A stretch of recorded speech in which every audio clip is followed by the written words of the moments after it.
This chapter, we are going to make decisions. Last chapter, like on your test, it was, hey, we want to figure out, on average, how long it takes for kids to learn how to walk. No real decision there. Just wanted to see, hey, it looks like between 13 months and 14 months. That's when it seems. This chapter, we're making decisions. No, today, we're not actually making a decision. So sorry. We're only doing steps 1, 2, and 3. Okay? We're doing steps 1, 2, and 3. We'll talk about decision making on the next day. So, corn maze. Let's suppose you work at a corn maze. The average time to get through the maze has always been 30 minutes. For the last 40 years, it's been 30 minutes. But this year, it seems to be lower. So you're bored, and you randomly select 40 people. I don't know how in the world you do that. That's not an easy thing to do. But you randomly select 40 people. Put put people's name into a hat and randomly pick out 40. You do the data on those 40 people. It turns out that there's a sample standard deviation of 6 minutes and a sample mean of 29.5. And we are going to find out what is the probability that this happens by chance. Now, a fourth grader would say, it's been 30 minutes, forever. We want to see if it's lower, so we take a sample. And we figure out the average is 29.5. A fourth grader would say 29.5 is less than 30, so yes, they're faster this year. But you are not a fourth grader, right? You're not a fourth grader. You would say, well, these numbers, they're kind of close together. Maybe this simply happened by chance. Maybe it's just we picked 40, really fast people to go through. These numbers are kind of close together. What is the probability that we got the results we got by simple chance? Okay? Here we go. The steps. Step number 1. Okay? You can, if you want to write that down, that's fine. But step number 1 is going to include the name, but we're also going to throw this in there. Okay? So, step number 1 is, first of all, is this a 1 sample or 2 sample? Good question. It's a 1 sample. We only looked at one group of people. This whole chapter is still 1 sample. We haven't done 2 samples yet. Any guesses for what we're doing next chapter? 2 samples. Oh, gee, you guys are geniuses. 2 samples. So this is still a 1 sample. And is a mean problem or a proportion problem? Good question. Mean or proportion? I think it's mean because we're looking at like the average of something. So this is a mean problem. And what letter goes with mean? T. I'll explain that on another day. Not really that important. 1 sample T test. We are running a test this chapter. If you want to write for the mean, that's fine. If you just simply want to write t-test, that's also fine. I like to write 1 sample t-test, though if you hear t-test, it's assumed that it's 1 sample. Now we're going to include kind of our 2 options. We call this the null hypothesis. Null hypothesis. It's a statement that is being tested. Something that has kind of been true for a very long time. And we were testing to see if it is still true. It's kind of the idea. Or, hey, this is like the national average. Does it apply to Elkhart? Is Elkhart the same? So the null hypothesis would be like the national average. And then we have the alternative hypothesis, which is like, hey, maybe it's higher, maybe it's lower, maybe it's different. Something might have changed between the two. So, step 1 does include the name. You want to put that in there. But then we have this hypothesis, the null and alternative hypothesis. It's not nearly as bad as maybe it sounds. Null hypothesis, since we're dealing with a mean, we're going to use the symbol mu. And we're going to do a bunch of these. You'll get so good at these. So good. Always has an equal sign. Always has an equal sign. Always. And then it's a number. Anybody want to take a guess of what number is going to go in our null hypothesis? 30? 30! Good job, 30. Because, hey, it's been 30 minutes forever. Good job, 30 minutes. Nice, 30 minutes. Okay? We're seeing, is that still true? Our alternative hypothesis, you have the same symbol, always the same symbol, and always the same number. But the sign, you have three options. Three options. You can either have greater than, less than, or not equal to. Those are your three options. Greater than, less than, or not equal to. In this case, what symbol do you think we are going to use? Less than. I could throw it back up there. It was, we think that it is lower. We think that it is lower. There's lots of different words we could use. Greater than, bigger, faster, something like that. I don't know. The not equal to, typically, if there is no direction given, or are our findings different? They use that word often, different. So in our case, we think that people are going through the corn maze in less amount of time or faster. There is step one. We kind of chuck in this null and alternative hypothesis. Not insane, but definitely new. There it is. Step two, you'll be thrilled. Step two is the same as before. It is the conditions check. Do we have a big enough sample size? Where did we get the data from? So, was there a random sample?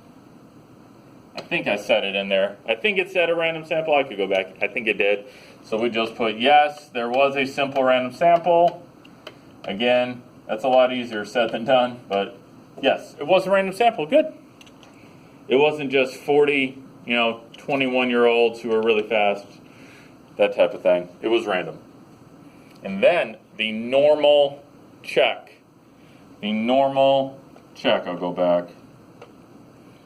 The normal check. What am I going to use for the normal check? Central limit theorem? Yes, I can use the central limit theorem. So you need 3 parts for this central limit theorem. It does not matter what order. You need to say, hey, it is approximately normal by the central limit theorem. You may not abbreviate on a test, but I'm doing it here. Why? Because, what was it, 40 greater than 30. And does not matter what order you put those in.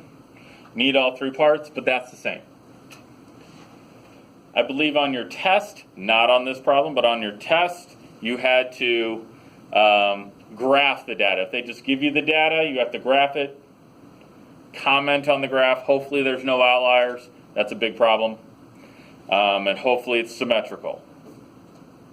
Last step for today. Last step for today is step 3, and we're going to use your calculator. Okay? Get your calculator out. So turn your calculator on. Clear all this. Clear. Quit. We are going to find what's the probability that we got the results we got by chance. Okay? Our calculator is going to do that for us. First hit stat. Then hit tests. Anybody want to have a guess which test we are going to use? Did you say B? Yes. Not B. 8. No. Thank you for guessing, though. I appreciate it. It's nice. It's not that, though. Correct answer is 2. T-test number 2. Number 2. T-test.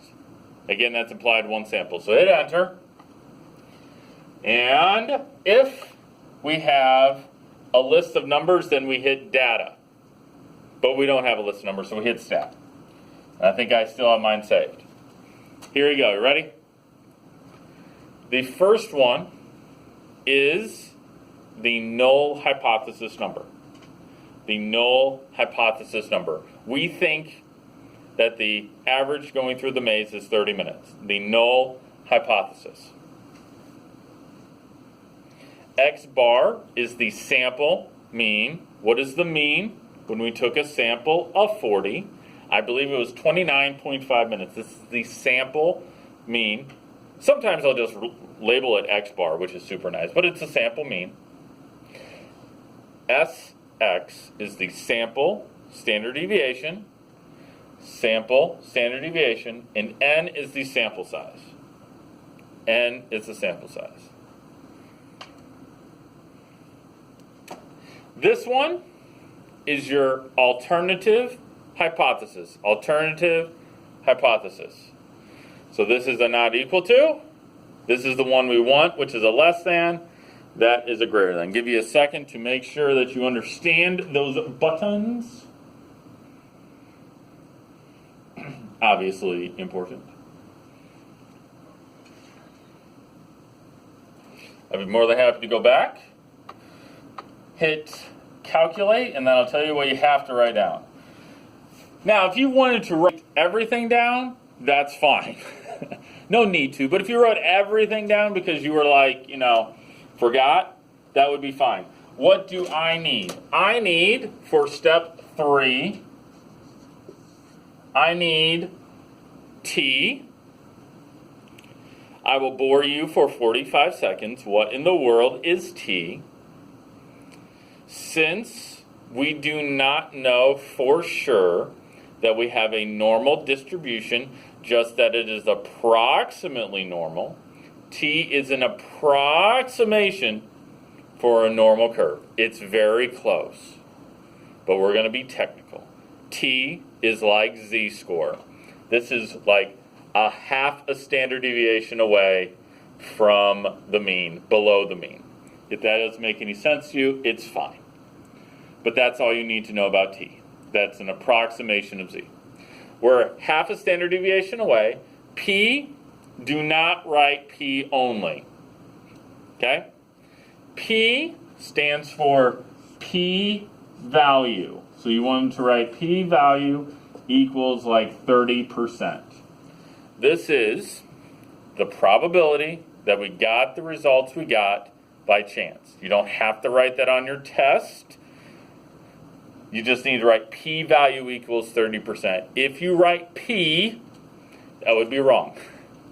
Because p typically stands for a percentage. Like 30% of the data, and that's all right. If you wanted to write this stuff down, that's fine, but it's not required. You just need t and p-value. And that's steps 1 through 3. That's the essentials. The next time I see you, we'll talk about the decision. Though I can kind of talk about the decision now. Do you think that we have enough information to say, yes, these people are going through the maze faster? Or do you like, you know what? 30%? Do you think that 30% is really, really high? Or do you think it's kind of super duper low? Do you think the p-value is high or low? You think it's low? Well, here's a question, and it's going to take some time. If I said, I think on the next roll of your dice, I think it's going to be a 5 or a 6. And I roll the die, and it's a 6. Are you shocked? I hope you're not shocked. I mean, you might be like, oh, okay. But that, by the way, that's about 30%. About 30% is a 5 or a 6 on a die. If a p-value is this high, then it shouldn't be shocking, because that 30% happens often. About 30% of the time. Not funny? I can't tell.